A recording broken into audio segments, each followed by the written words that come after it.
साल 2024, जगह बांग्लादेश। यहाँ छात्रों के एक आंदोलन ने कुछ ही हफ्तों में सरकार को गिरा दिया।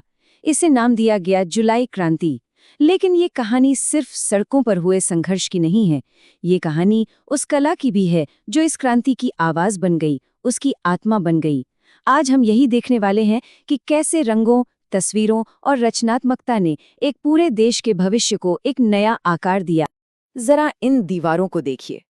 ढाका की सड़कों पर उम्मीद के रंग भरे जा रहे हैं।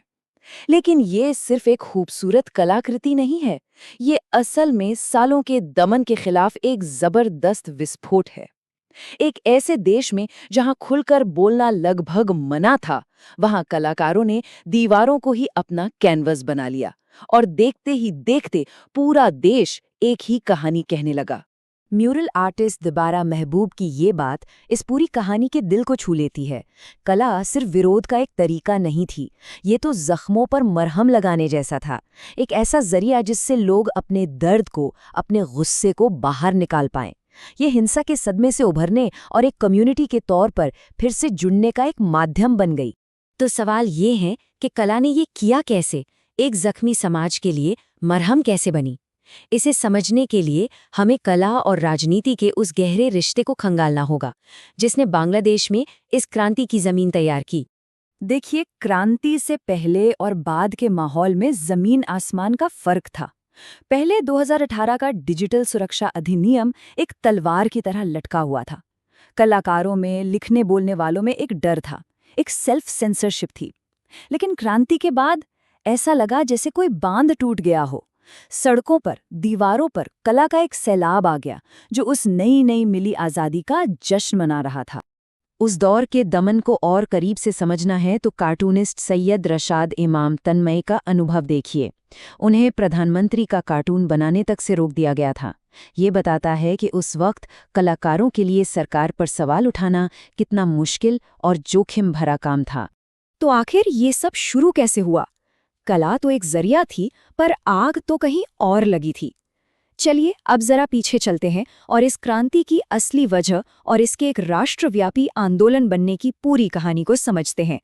इस पूरी घटना को आज दुनिया जुलाई क्रांति या फिर जेन जी क्रांति के नाम से जानती है।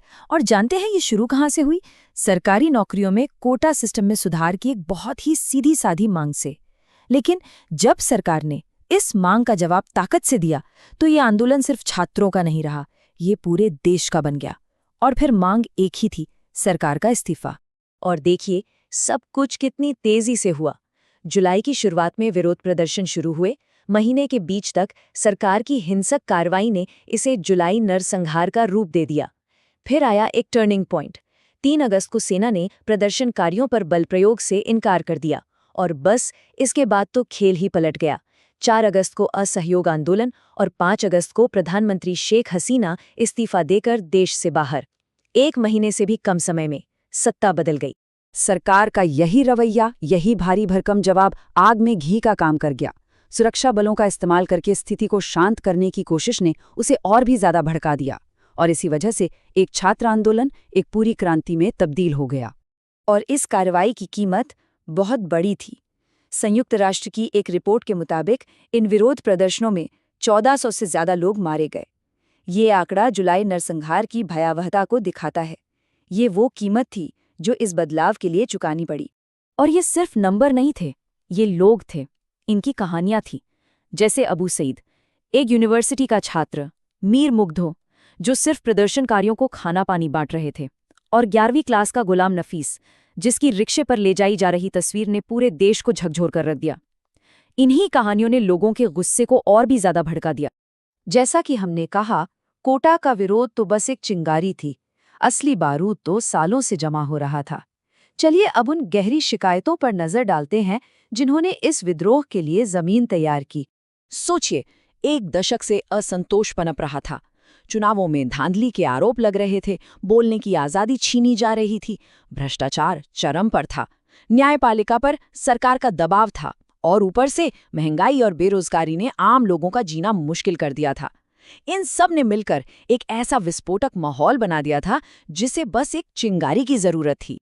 क्रांति के बाद जो हालात बने उसके लिए बांग्लादेश के सुप्रीम कोर्ट को मोबोक्रेसी के भयावह कृत्य जैसे शब्दों का इस्तेमाल करना पड़ा। ये एक बहुत बड़ा संकेत था।